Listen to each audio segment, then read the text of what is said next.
Doctor Baba Saheb Ambedkar open university.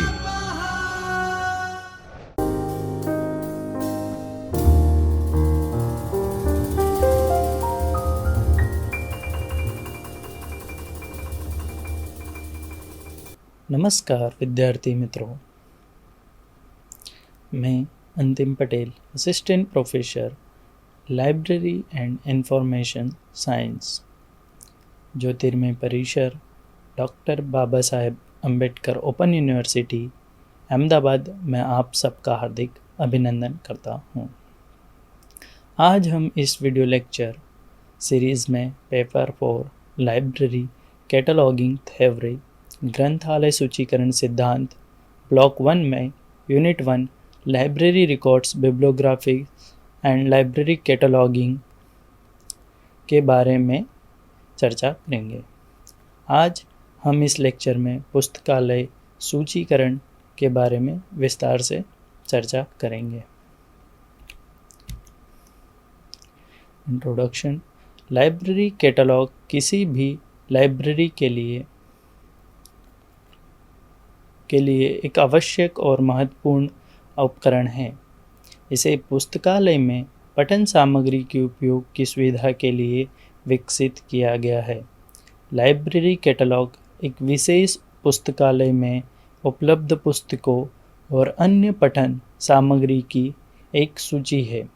यह पाठक को पुस्तकालय संग्रह की सामग्री का खुलासा करने में मदद करता है, जबकि कैटलॉगिंग दस्तावेज़ों का वर्णन करने की एक तकनीक है ताकि पाठक को उस दस्तावेज की पहचान करने में मदद मिल सके। या तो हम यूँ कह सकते हैं कि कैटलॉगिंग सूचीकरण सूची को तैयार करने की प्रक्रिया है। पुस्तकालय सूची वर्सेस अन्य पुस्तकालय रिकॉर्ड्स, संदर्भ सूचियाँ और व्यापार सूचियाँ क्या है, इसके बारे में हम चर्चा करते हैं। पुस्तकालय में अन्य रिकॉर्ड्स और उपकरण होते हैं जो पढ़ने और संदर्भ सामग्री की सूची खोजने के रूप में भी काम करते हैं, लेकिन लाइब्रेरी कैटलॉग की तुलना में वे कई मायनों में भिन्न हैं। आइए नीचे दिए गए 3 समूह में से रिकॉर्ड्स और टूल पर चर्चा करें। लाइब्रेरी रिकॉर्ड्स जैसे परिग्रहण रजिस्टर और सेल्फ सूची आदि। लाइब्रेरी में कई तरह के लाइब्रेरी रिकॉर्ड्स होते हैं जिनमें एक्सेशन रजिस्टर्स और सेल्फ लिस्ट आते हैं। सेकंड, ग्रंथ सूची जैसे कि राष्ट्रीय ग्रंथ सूची और विशेष सूची। बिब्लियोग्राफीज़ में भी हम नेशनल बिब्लियोग्राफीज़, सब्जेक्ट बिब्लियोग्राफीज़ आदि की चर्चा करेंगे। थर्ड आते हैं प्रकाशक और बुक सेलर्स कैटलॉग जैसे ट्रेड कैटलॉग। जो भी बुक सेलर्स कैटलॉग होते हैं या बुक कैटलॉग, या उन्हें हम ट्रेड कैटलॉग भी कहते हैं, जो कि बुक्स को पब्लिश बुक्स के एक कैटलॉग होता है। पुस्तकालय रिकॉर्ड्स। विभिन्न उद्देश्यों की पूर्ति के लिए पुस्तकालय में कई रिकॉर्ड्स बनाए जाते हैं। इनमें से कुछ रिकॉर्ड्स परिग्रहण रजिस्टर या एक्सेशन रजिस्टर और सेल्फ लिस्ट या सेल्फ सूची, समय समय पर होल्डिंग्स रजिस्टर या आदि, या होल्डिंग रजिस्टर्स भी हम कहते हैं। एक पुस्तकालय का एक परिग्रहण रजिस्टर एक्सेशन रजिस्टर्स होता है। पुस्तकालय द्वारा खरीदे गए, विनिमय या उपहार के माध्यम से अधिग्रहित पुस्तकों व सामग्री को पढ़ने और संदर्भ सामग्री का एक तारीखवार रिकॉर्ड है। एक्सेशन रजिस्टर्स एक लाइब्रेरी का एक यूनिक रजिस्टर होता है। अधिग्रहण की तिथि से संबंधित जानकारी का विवरण, आइटम की क्रम संख्या अर्थात परिग्रहण संख्या, लेखक ऑथर्स, शीर्षक, संस्करण, प्रकाशक या प्रकाशन की तारीख, उसका मूल्य, अधिग्रहण की विधि, कैसे हमने बुक परचेस किया है, आपूर्तिकर्ता आदि की जानकारी प्राप्त कर सकते हैं। परिग्रहण रजिस्टर यह पुस्तकालय द्वारा अधिग्रहित वस्तुओं की एक प्रामाणिक सूची के रूप में कार्य करता है, जिसके जरिए हम लाइब्रेरी में जितनी भी बुक्स हैं उनकी एक ही रजिस्टर में हम सारी जानकारी प्राप्त कर सकते हैं।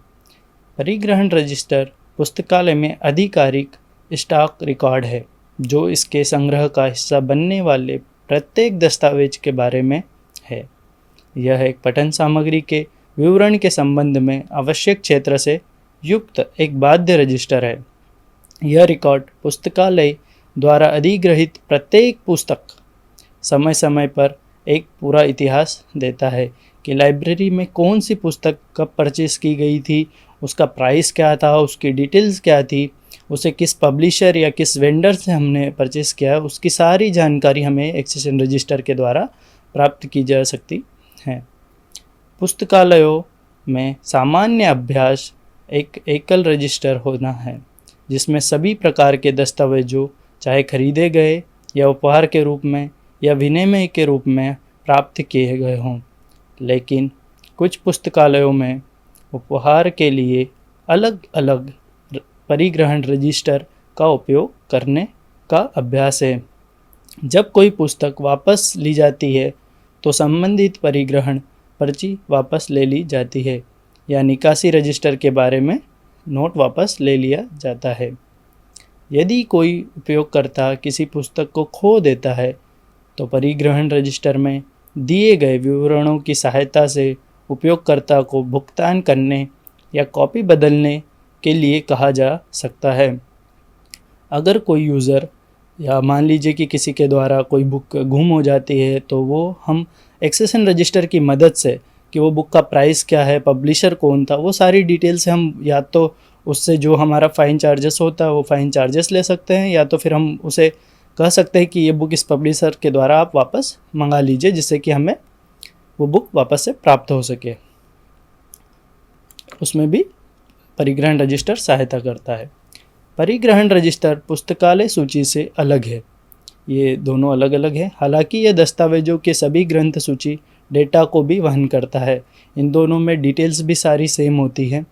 फिर भी यह लाइब्रेरी कैटलॉग के कार्य को पूरा नहीं कर सकता क्योंकि जो हमारा एक्सेशन रजिस्टर होता है एक यूनिक रजिस्टर होता है और कैटलॉग का मेन पर्पस होता है कि वो बुक को आसानी से हम ढूंढ सके या यूज़र उसके ज़रिए बुक तक पहुंच सके। ये लाइब्रेरी कैटलॉग का एक मुख्य उद्देश्य है।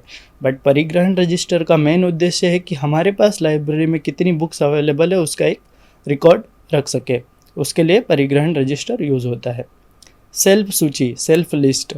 सेल्फ सूची एक पुस्तकालय का एक इन्वेंट्री रिकॉर्ड है जो वस्तुओं के ग्रंथ सूची डेटा को रिकॉर्ड करता है। ठीक उसी तरह जिस तरह से आइटम को विभिन्न कमरों, हॉल या फर्श में पुस्तकालय की अलमारियों पर व्यवस्थित किया जाता है। यह हमें बताता है कि कौन सी पुस्तक कौन सी शेल्फ पर रखी गई है। प्रत्येक आइटम को एक कार्ड द्वारा दर्शाया जाता है। किसी विशेष पुस्तकालय के लिए आवश्यक कॉल नंबर, लेखक नाम, शीर्षक, संस्करण, वॉल्यूम नंबर या कॉपी नंबर, एक्सेशन नंबर और ऐसे अन्य विवरण देना।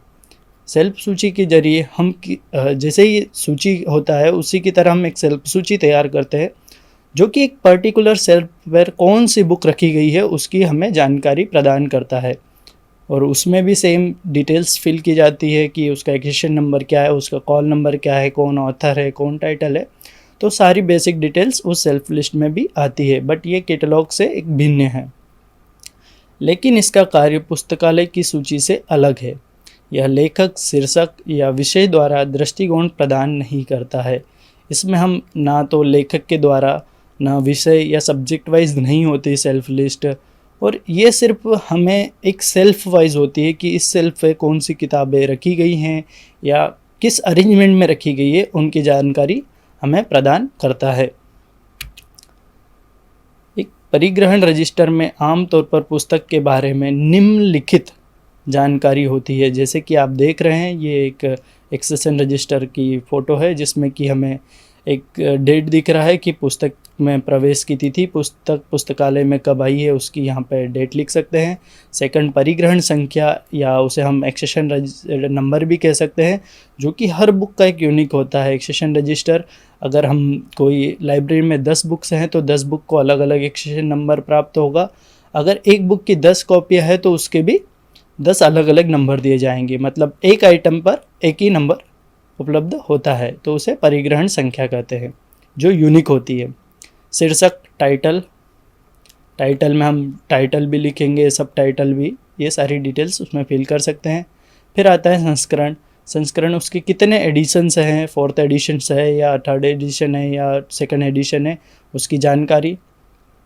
प्रकाशन और प्रकाशन का स्थान, कहाँ पे पब्लिश हुई है, पब्लिशर कौन है, ये सारी जानकारी भी हम फिल करते हैं। पब्लिशिंग ईयर, साल कौन सा है वो भी। पेज, कितने पेजेस है उसमें, प्रिलिमिनरी पेजेस है या मेन पेजेस है, उनकी जानकारी। आयतन, स्रोत, बिल नंबर या तारीख, कौन से सोर्स से हमें वो बुक प्राप्त हुई है, उसका बिल नंबर क्या है, उसकी तारीख क्या है, उसकी प्राइस क्या है, वो भी हम उसमें मेंशन करते हैं। टिप्पणी, अगर हमें कोई रिमार्क में देना है तो वो चीज़ें भी हम डाल सकते हैं कि मान लीजिए कोई बुक हमें डोनेशन के थ्रू प्राप्त हुई है तो हम उसे डोनेशन, ग्रांट्स के थ्रू या कहीं मेंबरशिप हमने ली है उसके थ्रू हमें कोई सी बुक प्राप्त हुई है तो हम वो रिमार्क या टिप्पणी सेक्शन में उसकी डिटेल्स फिल कर सकते हैं। कुछ पुस्तकालयों में कक्षा संख्या के लिए कॉलम भी होता है, कहीं कहीं पर कॉल नंबर के लिए भी कॉलम प्रदान किया जाता है। संदर्भ सूची, संदर्भ सूची क्या है? ग्रंथ सूची किसी उद्देश्य के लिए एक साथ सूचीबद्ध दस्तावेजों की एक सूची है। उद्देश्य पाठक के ध्यान में लाने के लिए एक विस्तृत या दस्तावेज के चयनात्मक अध्ययन या उसकी खोज के लिए प्रासंगिक है। एक पुस्तकालय कैटलॉग और एक ग्रंथ सूची एक दूसरे से अलग होती है क्योंकि वे विभिन्न उद्देश्यों की पूर्ति करते हैं। एक ग्रंथ सूची किसी उद्देश्य के लिए संकलित दस्तावेजों की एक संगठित सूची है। उद्देश्य आमतौर पर पाठक के ध्यान में लाना या उसकी जांच या अध्ययन की खोज के लिए प्रासंगिक दस्तावेजों की सूची का चयन करना होता है। यह आमतौर पर किसी सब्जेक्ट या किसी रिसर्चर के रिसर्च एरिया या टॉपिक या किसी टॉपिक पर मान लीजिए कि कोई रिसर्च हो रहा है तो उससे पर्टिकुलर सब्जेक्ट पर बिब्लियोग्राफीज तैयार की जाती है। जैसे कि मान लीजिए कहीं पर एटम पर रिसर्च हो रहा है तो हम एटम से रिलेटेड जितनी भी हमारे पास बुक्स हैं तो उनकी एक लिस्टिंग करके हम एक सूची तैयार कर सकते हैं। तो ये कैटलॉग, लाइब्रेरी कैटलॉग पूरे लाइब्रेरी में जितनी बुक्स है उसकी एक सूची, ग्रंथालय सूची तैयार करते हैं। बट जो बिब्लियोग्राफीज होती है वो एक पर्टिकुलर सब्जेक्ट या पर्टिकुलर टॉपिक या पर्टिकुलर पर्सन के अकॉर्डिंग, नीड के अकॉर्डिंग हम तैयार करते हैं। तो ये डिफरेंस, इन दोनों में बेसिक डिफरेंस पाया जाता है। ये ग्रंथ सूची पाठकों के सभी दृष्टिकोण को पूरा करती है। पाठक का दृष्टिकोण जैसे कि लेखक, विषय और शीर्षक, और यह भी एनोटेट किया जा सकता है कि इस तरह की ग्रंथ सूची आमतौर पर या तो विद्वानों द्वारा या तकनीकी रूप से योग्य पुस्तकालय कर्मचारियों द्वारा तैयार की जाती है। वे अपने उपयोगकर्ताओं की सहायता के लिए स्थानीय स्तर पर व्यक्तिगत पुस्तकालयों द्वारा तैयार किए जा सकते हैं। आमतौर पर जो भी पुस्तकालय सूची होती है वो एक लाइब्रेरियन या लाइब्रेरी कर्मचारी ही डेवलप करते हैं। बट जो एक बिब्लियोग्राफिस्ट होती हैं या तो वे साइंटिस्ट जो उस फील्ड के एक्सपर्ट्स हैं उनके द्वारा तैयार की जा सकती है, या लाइब्रेरी में जो एक्सपर्ट्स होते हैं उनके द्वारा तैयार की जाती है। और ये तो एक बेसिक डिफरेंस ये भी पाया जाता है। इसलिए जबकि एक पुस्तकालय कैटलॉग एक पुस्तकालय के संग्रह की कुंजी है, एक ग्रंथ सूची केवल दस्तावेजों की एक सूची है। इसके दायरे और कवरेज आदि में व्यापक या चयनात्मक है और इसलिए एक पुस्तकालय कैटलॉग के कार्यों की सेवा नहीं करता है। ये पुस्तकालय कैटलॉग की तरह कार्य नहीं करता है। बहुत बार शब्द कैटलॉग और इंडेक्स पर्यायवाची रूप में उपयोग किए जाते हैं। एक कैटलॉग विशेष रूप से एक लाइब्रेरी कैटलॉग एक रिकॉर्ड है।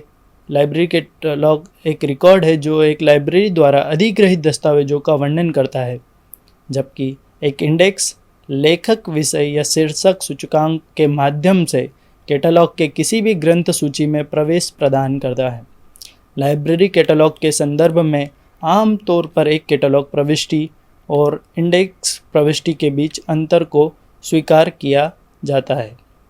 पूर्व में एक दस्तावेज के कुछ वर्णनात्मक विनिर्देश शामिल है, जबकि एक इंडेक्स प्रविष्टि केवल एक विषय या शीर्षक का पता लगाती है।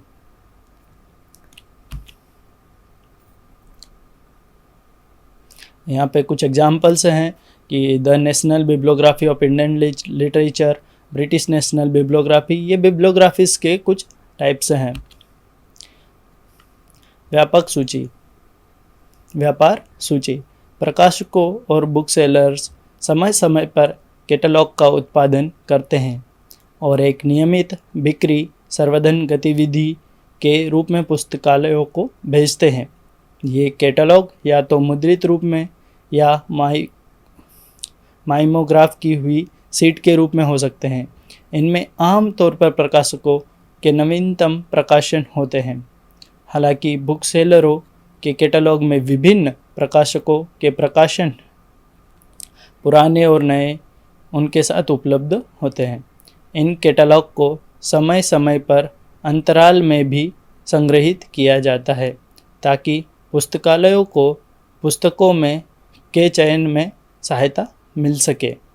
इन कैटलॉग में व्यापक विषय समूहों के तहत लेखकों और शीर्षकों के एक वर्णमाला क्रम में व्यवस्थित प्रविष्टियाँ शामिल हैं, जिससे उपयोगकर्ताओं के विभिन्न दृष्टिकोणों को पूरा करने की उम्मीद नहीं की जा सकती है। व्यापार ग्रंथ सूची लाइब्रेरियन के अधिग्रहण के लिए कई मायनों में उपयोगी है, जिनमें शामिल है विषय गाइड का उपयोग करके विशेष विषयों का संग्रह, यह पता लगाना कि कोई वस्तु उपलब्ध है और उसकी लागत कितनी है और किस कंपनी से और कहाँ से खरीदा जा सकता है, कौन पब्लिशर है। व्यापार ग्रंथ सूची के साथ प्रमुख सावधानी यह है कि उनका उपयोग केवल चेतावनी उपकरणों के रूप में किया जाना चाहिए और केवल चयन के मूल्यांकन के लिए कभी नहीं। ये कैटलॉग स्पष्ट रूप से लाइब्रेरी कैटलॉग से अलग हैं। हालांकि वे दस्तावेजों के ग्रंथ सूची संबंधी डेटा ले जाते हैं। वे पाठकों को प्रकाशित नई पुस्तकों के बारे में सूचित करते हैं, लेकिन यह नहीं बताते हैं कि कहाँ, किन पुस्तकालयों में वो ये पाए जा सकते हैं। उदाहरण friends publication India, new Delhi. दूसरा उदाहरण books list of on publication 1994 to 1995, मैग्रो hill international addition 1994, Orient Longman college catalogue 1995, catalogue of IGNOU course material print audio and video 1994। सूचीकरण प्रक्रिया कैटलॉगिंग प्रोसेस। लाइब्रेरी कैटलॉग पुस्तकों, धारावाहिकों, ध्वनि रिकॉर्डिंग, चलती छवियों, कार्टोग्राफिक सामग्रियों, computer फाइलों, ई संसाधनों आदि के डेटाबेस में पुस्तकालय सूची के स्वामित्व वाले ग्रंथ सूची और प्राधिकरण रिकॉर्ड्स बनाने और बनाए रखने की प्रक्रिया है। कैटलॉग मूल रूप से में हो सकते हैं जैसे कार्ड कैटलॉग या इलेक्ट्रॉनिक रूप में जैसे online public access catalogue, OPAC जिसे हम कहते हैं। तकनीकी सेवाओं के भीतर सामग्रियों की आवाजाही के सामयिक सापेक्ष कैटलॉग आमतौर पर अधिग्रहण में ऑर्डर की गई पुस्तकों की प्राप्ति का अनुसरण करता है। पुस्तकालय सूची में पुस्तकालय के लिए अधिग्रहित दस्तावेजों के लिए तैयार विभिन्न प्रविष्टियाँ शामिल है। लाइब्रेरी कैटलॉग में 2 प्रकार की प्रविष्टियाँ हैं। इनमें मुख्य प्रविष्टि और अतिरिक्त प्रविष्टियाँ शामिल हैं। मुख्य प्रविष्टियाँ विभिन्न वर्गों या मुख्य प्रविष्टि के क्षेत्रों में दस्तावेजों के बारे में विस्तृत जानकारी देती हैं। जोड़े गए प्रविष्टियों को विभिन्न पहुंच बिंदुओं जैसे कि लेखक, शीर्षक, विषय और आमतौर पर दस्तावेजों की कुछ संक्षिप्त जानकारी के तहत तैयार किया जाता है। इस प्रकार सूचीकरण सूची के लिए प्रविष्टियाँ बनाने की प्रक्रिया है। सूचीकरण के माध्यम से हम इसमें 2 एंट्रीज होती है, एक मेन एंट्री और एक एडिट एंट्री, जिसे हम मुख्य प्रविष्टियाँ कहते हैं और अतिरिक्त प्रविष्टियाँ। मुख्य प्रविष्टियों में हम जैसे कि कह सकते हैं कि वो एक बेसिक सारी डिटेल्स जो भी एक लाइब्रेरी कैटलॉग कार्ड्स में होनी चाहिए, मेन पुस्तक के बारे में उसकी सारी डिटेल्स होती हैं। और जो भी अतिरिक्त प्रविष्टियाँ होती हैं वो उसकी सहायक प्रविष्टियाँ होती हैं, जो कि एक अतिरिक्त सर्च बिंदु को प्रोवाइड करती है कि और सर्चिंग पॉइंट्स की और हम उस बुक को किस तरीके से सर्च कर सकते हैं, उन बातों का ध्यान रखती है।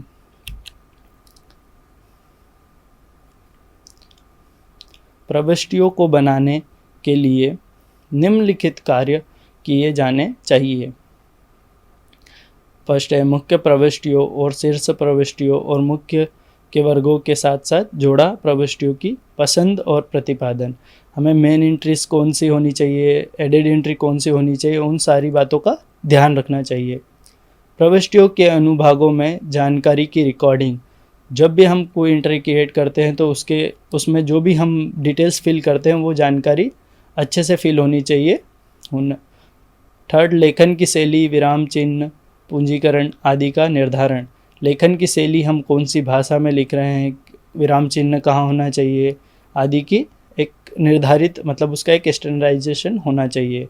प्रविष्टियों की तैयारी करना, सभी प्रविष्टियों पर कॉल नंबर लिखना। फिर उसके बाद कैटलॉग कार्ड का फाइलिंग, कैटलॉग को हम फाइल करते हैं वो सारी चीज़ें। गाइड कार्ड तैयार करना, उसके लिए एक प्रॉपर गाइड तैयार करना। एक कैटलॉग में प्रविष्टियों का रख रखाव और अद्यतन, हमें उन्हें रख रखाव पर भी ध्यान देना चाहिए, उनके अपडेशन पर भी। अगर कोई नई एंट्री क्रिएट होती है तो उसको हमें अपडेट करते रहना चाहिए। सूचीकार के लिए दिशा निर्देश। पहला, सूची प्रविष्टियों में दी गई जानकारी सही होनी चाहिए। सूचीकार को ये ध्यान रखना चाहिए कि जो भी उसने प्रविष्टियों में जानकारी फिल की है वो जानकारी सही होनी चाहिए।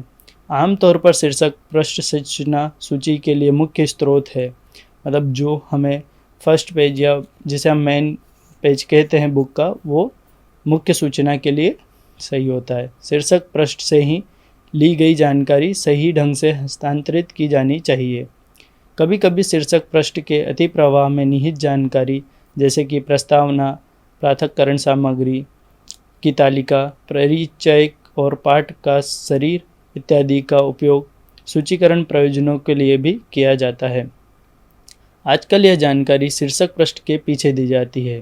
कभी कभी कुछ जानकारियाँ जो होती है जैसे कॉपीराइट, ईयर ऑफ पब्लिकेशन, तो ये सारी चीज़ें कभी कभी सीरीज़ जो भी होती है सारी जानकारियाँ कहीं पर हमें जो बैक पेज होता है मेन पेज का उसके पीछे भी दी जाती है। पुस्तकालय सूची प्रविष्टियों में निहित जानकारी प्रत्येक दस्तावेज के लिए लेखक, शीर्षक, विषय, अन्य सहयोगियों के नाम, श्रृंखला का नाम आदि जैसे पहलुओं से पहुंच बिंदु प्रदान करने के लिए पर्याप्त होनी चाहिए। जो भी उन्होंने क्रिएट किया है एंट्रीज, उसके पहुंच बिंदु बहुत ही होनी चाहिए, जिससे कि हम जब कैटलॉगिंग प्रोसेस कर रहे हैं तो हर कार्ड के थ्रू जो भी हम बुक्स जो भी एंट्री कर रहे हैं वो कहीं ना कहीं एक दूसरे से कनेक्टेड होना चाहिए, जिससे कि अगर हम उसकी एडेड एंट्रीज भी क्रिएट कर रहे हैं तो उसके थ्रू एडेड एंट्री के थ्रू वो मेन एंट्री से उस बुक तक पहुंच सके। तो मेन फाइनली इसका उद्देश्य यही है कि एक सूचीकार इस तरीके से सूची तैयार करे कि उसका जो फाइनल यूज़र है उस तक उसकी बुक पहुंच सके। सूचीकार को हमेशा पुस्तकालय सूची को नवीनतम बनाए रखने का प्रयास करना चाहिए। इस उद्देश्य को प्राप्त करने के लिए यह आवश्यक है कि सूची प्रविष्टियों को दाखिल करने से संबंधित प्रसंस्करण पहलुओं को शीघ्रता से पूरा किया जाए। मतलब इसमें यह कहा जाता है कि हमें हमेशा अपडेट रहना चाहिए। तो उसी तरीके से कैटलॉग सूची, अगर जैसे ही लाइब्रेरी में कोई नई बुक आई है तो हमें कैटलॉग को अपडेट करते रहना चाहिए। नई सूची जल्द से जल्द तैयार कर उसे कैटलॉग कार्ड से कैबिनेट्स में पहुंचाना चाहिए, जिससे कि यूज़र उस तक पहुंच सके। फोर्थ, सूची में प्रविष्टियों की व्यवस्था और स्वरूप ऐसा होना चाहिए कि एक पाठक उन्हें आसानी से समझने में सक्षम हो और ज़्यादा से कठिनाइयों के बिना सूची का उपयोग करने में सक्षम हो। कैटलॉग ऐसा होना चाहिए कि जिससे कोई भी लेमैन यूज़र या जो जिसे बहुत ही कम मतलब पढ़ना आता हो या सिर्फ कुछ उसे जानकारी प्राप्त हो या उसे किसी ऑथर के बारे में ही पता हो, तो उससे सारे मतलब मान लीजिए कि अगर किसी को प्रेमचंद की कोई बुक पढ़ना है तो उसे अगर प्रेमचंद का से पता है, उसे बुक का टाइटल नहीं पता है, पब्लिशर नहीं पता है, तो वो बुक ऑथर के नाम से ही सारी बुक सर्च कर सके तो वो उसे प्रदान की जा सके। तो उसमें मदद करें। तो ऐसे एक कैटलॉग सूची तैयार करना होती है। सूचीकरण और वर्गीकरण। सूचीकरण और वर्गीकरण में क्या डिफरेंस है? सूचीकरण और वर्गीकरण दो परस्पर संबंधित प्रक्रियाएं हैं जो एक पुस्तकालय में की जाती है। इन दो प्रचलनों का मूल्य उद्देश्य पुस्तकालयों के पाठकों को उनके अध्ययन और अनुसंधान के लिए उपयुक्त पुस्तकालय सामग्री जैसे दस्तावेज, उनके बुक्स या रीडिंग में की आवश्यकता का पता लगाने और चयन करने में सहायता करना है। यदि ऐसी सामग्री पुस्तकालय में मौजूद हो तो काफ़ी हद तक ये दो प्रक्रियाएं एक दूसरे के पूरक है। वर्गीकरण पुस्तक के विषय को तय करता है और इसलिए पुस्तकालय के समतल पर वर्ग संख्या के अनुसार पुस्तकों की व्यवस्था की जाती है। चूँकि किताबें भौतिक संस्थाएं होती हैं, इसलिए इन्हें पुस्तकालय के समतल पर केवल एक स्थान पर रखा जा सकता है। जबकि पुस्तकें केवल एक ही विषय जैसे गणित का विषय का एक परिचय से निपटती है तो यह योजना पाठकों के लिए उपयोगी होती है। पुस्तकालय सूची का उपयोग दस्तावेजों को उपयोगकर्ताओं के सवालों के जवाब के लिए एक संदर्भ उपकरण के रूप में भी उपयोग किया जा सकता है। वास्तव में पुस्तकालय सूची का उपयोग अधिकांश अवसरों पर दस्तावेजों की जानकारी से संबंधित पूछताछ के जवाब के लिए शुरुआती साधन के रूप में प्रयोग किया जाता है। उदाहरण के लिए हम कह सकते हैं कि पाठकों द्वारा किसी विशेष लेखक द्वारा लिखी गई पुस्तकों पर प्रश्न या किसी विषय पर किताबें या पूरा नाम और लेखक के जन्म का वर्ष, उपनाम का असली नाम या किसी संस्थान का पूरा नाम आदि प्रश्नों के उत्तर सूची उपयोग के द्वारा प्रदान किए जा सकते हैं। अगर कोई ऑथर है जिसका उपनाम भी है या कोई बुक का एडिशंस भी हैं 2 से 3, तो उन सारी चीज़ों की जानकारी हम पुस्तकालय सूची के द्वारा दे सकते हैं। वर्गीकरण का मेन उद्देश्य होता है कि जो भी हमने बुक लाइब्रेरी में आई है उसे हम अरेंज कैसे करें। एक सब्जेक्ट के अकॉर्डिंग हम अरेंज करते हैं। बेसिकली हम मेनली डीडीसी या सीसी फॉलो करते हैं, तो डीडीसी के थ्रू हम उसे या तो उसके सब्जेक्ट, अगर कोई बुक जैसे मैथमेटिक्स की है तो मैथमेटिक्स सब्जेक्ट में हम उस बुक को अरेंज करते हैं। बट कैटलॉगिंग सूचीकरण उसी बुक को कैसे हम सर्च कर सकते हैं उसके बारे में पूरी प्रोसेस होती है कि हम एक बुक तक कैसे पहुंच सकते हैं या यूज़र उस बुक को कैसे ढूंढ सकता है, वो बुक कहाँ रखी गई है, उसकी सारी जानकारी कैटलॉग देता है। उस कैटलॉग में उस बुक की सारी डिटेल्स होती हैं। और अगर उस ऑथर का नाम जैसे कि अगर कोई है तो सुमित्रा नंदन पंत है, जैसे कि उनका नाम या तो निराला अभिषे के नाम से भी वो जाने जाते हैं, तो हम उसकी एडिट एंट्रीज बनाते हैं कि सुमित्रा नंदन पंत निराला जी के नाम से भी जाने जाते हैं। तो हमें वो जो निराला जी के नाम से जो एंट्री बनेगी वो मेन एंट्री सुमित्रा नंदन पंत जी की एंट्री तक हमें पहुंचाएगी, जिससे कि हमें पता चल जाएगा कि ये बुक उन्हीं से रिलेटेड है। दोनों एक दूसरे के पूरक हैं। सारांश, आज हम इस यूनिट में हमने पुस्तकालय सूची और सूचीकरण के कुछ बुनियादी विचारों का अध्ययन किया है। सूची तथा अन्य पुस्तकालय रिकॉर्ड्स जैसे कि परिग्रहण रजिस्टर के बारे में जानकारी, सेल्फ लिस्ट के बारे में, बिब्लियोग्राफीज और व्यापार सूचियों, ट्रेड बिब्लियोग्राफीज को उदाहरणों के द्वारा बताया गया। एक पुस्तकालय संग्रह के आयोजन में एक प्रक्रिया के रूप में सूची तैयार करने के लिए सूचीकार को कुछ दिशा निर्देश के प्रावधान के साथ साथ संक्षेप में समझाया गया है। सूचीकरण और वर्गीकरण के जुड़वा पुस्तकालय संचालन के पूरक और पूरक प्रकृति का संकेत दिया गया है। एक संदर्भ उपकरण के रूप में एक पुस्तकालय सूची की उपयोगिता का भी संक्षेप में उल्लेख किया गया है। आज आप सभी का इस वीडियो लेक्चर में उपस्थित रहने के लिए आभार व्यक्त करता हूँ।